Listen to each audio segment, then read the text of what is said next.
you were to answer one of those scam calls you get, or maybe respond to one of the emails, they're inevitably going to ask you for money.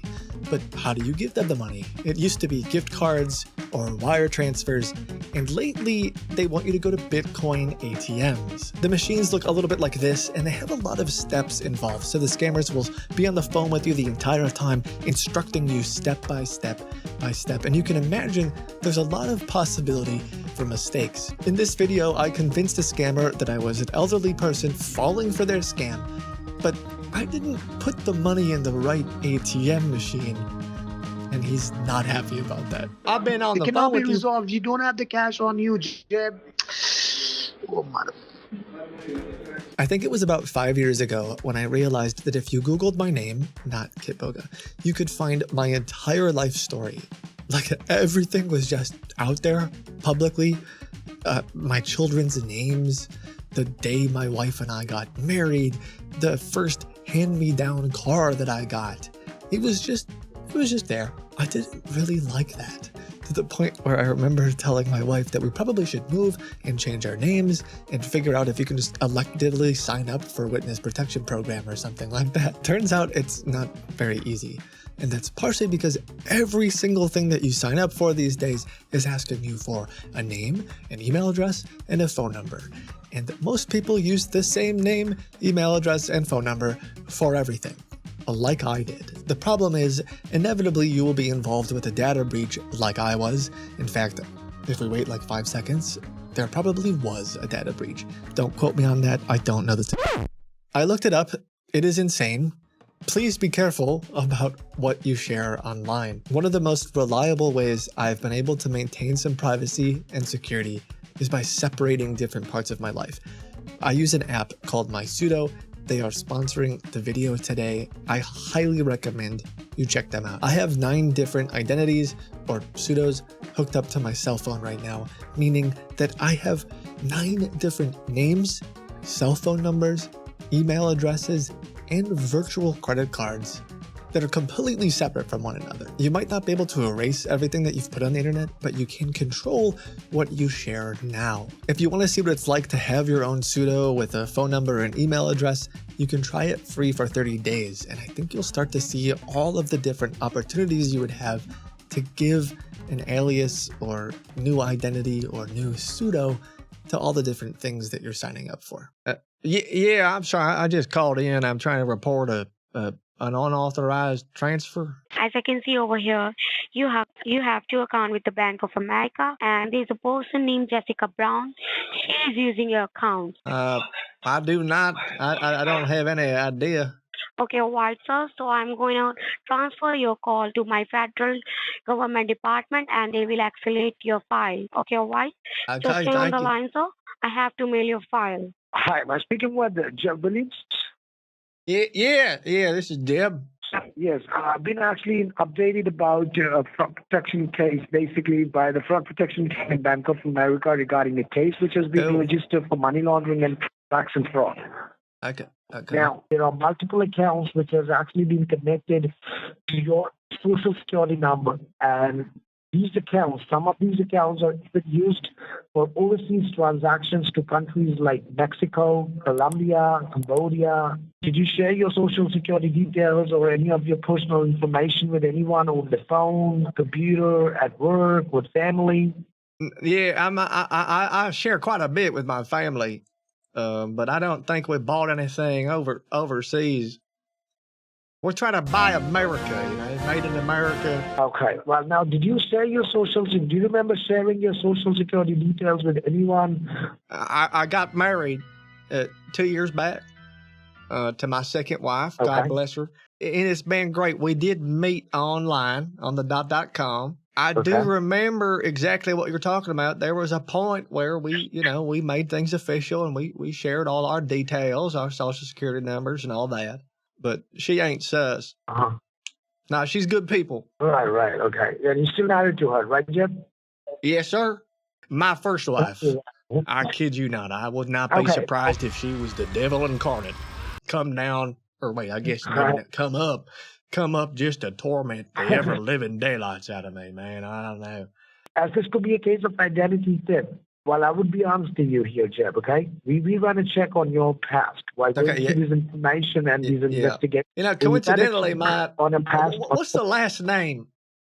Cause my ex-wife, her middle name was Jessica. Do you think that it could be your ex-wife which could be involved in it? I wouldn't put it past her. There are two options available. First one would actually be a longer procedure, which will be a legal way, wherein you can hire an attorney and take it from the courthouse. That's first option, and this would be actually a longer procedure because that might take around 6 months to 3 years to get this investigation done. The second one is an ADR. You know what an ADR is? Yeah, it's a rifle, correct? No, it's actually a technical term called ultimate dispute resolution, which is out of court settlement.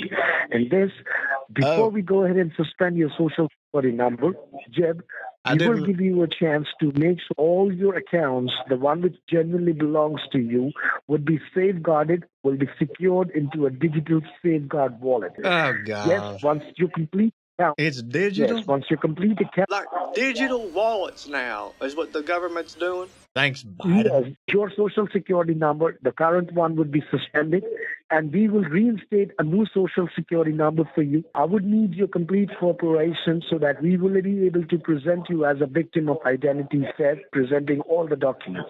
Okay. Okay. Now, to start with, I would need you want to present me as a victim. I mean, can I ask you? Is there a way to present me as more of a hero in this situation? I mean, I don't mind. I don't mind. I just always imagine myself being a little bit more, I don't know, regal. You serious?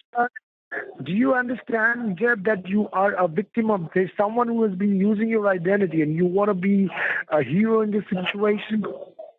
Yeah, well, I mean, if it's going to get in the newspaper and everyone's going to find out about it, I'd rather look good than look like. I mean, I'm just asking the question. If it's not possible, then no. Sir, this moment, I think the only thing we should be concerned about is to make sure that you should be out of this situation, or you should be out of this case legally. To go ahead and get to the bank so that you can withdraw the funds, leave a couple of $100 in both of your accounts, and take out all the funds. And once you have the funds or once you have the cash available on you, let me know. Okay, yeah, give me a second. I'm gonna go change my britches. No problem. Take your time. Let me know once you are outside the bank, okay? Or once you're at the parking lot. I'm actually talking to the courthouse and the sheriff department to get an approval for the digital safeguard wallet under your name. All right? Yeah, that's the thing. I keep getting a call from the sheriff's department as well. It's real strange. Well, that is basically because we have already updated them, so that's all right. I've missed 15 different calls from the local sheriff's department. I feel like I'm going to have to answer at some point. No, ignore it. Just ignore it. I said for the time being, till the time you are actually working on this particular investigation, I don't want you to answer any other phone till the time I update you, okay? Okay. I'm kind of nervous. Okay, well, Jeff, you need to come. You told me. I don't want. You told me that you're working with the police, because I swear this guy he's saying he's gonna come arrest my entire family. No, that is all right. You calm down, okay? I want you to relax because I'm actually talking to the officer who's taking care of this case. So he'll be calling you back in the next couple of minutes, okay? So don't worry about it. I know, but they're calling me now. They're calling me now. I mean, they're literally right now. They're calling me. Do not talk to him, Jeb. Do not talk to him. That is what I'm asking you to do. Please ignore the phone calls.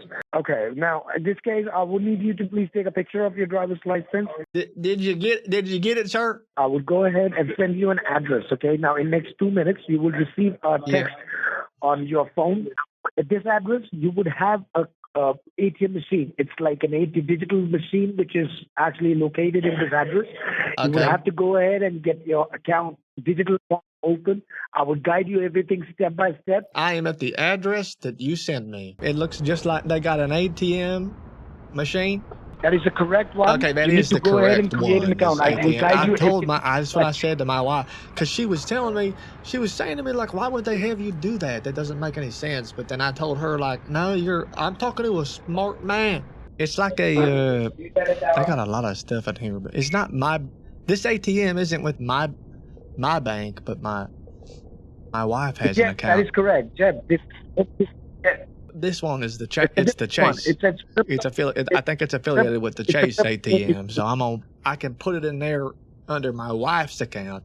I will insert the cash into the ATM. I'm just typing in my wife's account so I can put the money No, in there. Jeb, you don't have to do all And that. I'm loading up the Okay, I'm loading up the cash in the ATM. Are you listening to me, Jeb? Are you listening to me or not? Yeah, I can hear you. Can you hear me? I can hear you, but you're not listening to me. I'm at this ATM. It's for Chase Bank, and my wife, she has an account there, so I can just I'm putting the money in there.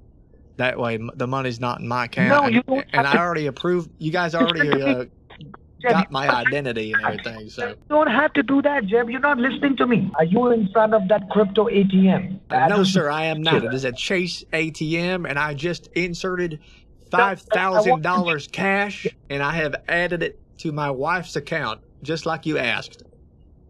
What is my next step? Why did you do it? When did I ask you? When did I ask you to do that?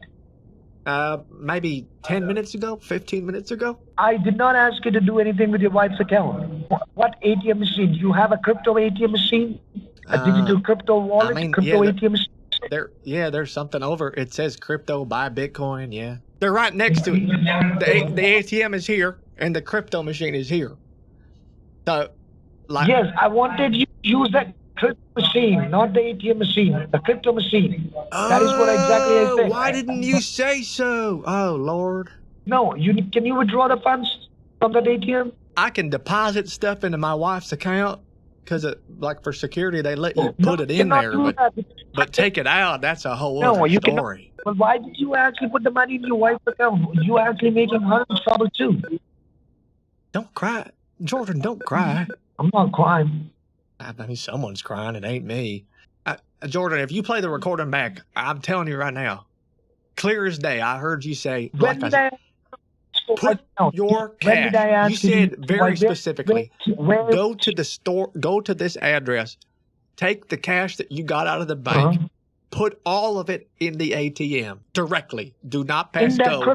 Do not collect $200. That's what you said. I would be sending you a barcode, okay, a QR code. You would receive it on your text on your phone, okay? Once you receive that, okay, you need to scan that code onto that machine. Okay? You want to verify, right? What do you want to complete this procedure or not? First tell me that. The reason I'm laughing is because it makes no sense for the scammer to continue with the scam at this point. He's just desperate. It doesn't have anything to do with that scam going on in the background that you might hear. We did listen on the live stream for a while, hoping that we might be able to hear a phone number or some way to warn the person, but eventually it fizzled out.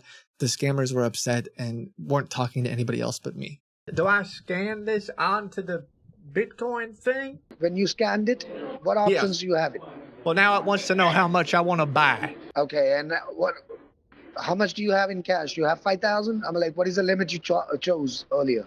Well, the cash is in the ATM that because you told me to put it in there. It's next to this machine. So does it transfer over there? Like in between each other? No, it is not. That is the reason I asked you. That is the reason I asked you to use this ATM for depositing it. Does the cash from this machine move into this one? By diffusion or something? No, it does not. No, it does not. Well, then how am I supposed to send $5,000 to this maze picture? I don't have cash. It's already in the ATM like you told me. How do we solve this? Okay, because I've been on the phone with you. It cannot be resolved. You don't have the cash on you, Jeb. Oh, mother. I mean, I did what you asked, Jordan. I put it in the machine. You never did what I asked you for.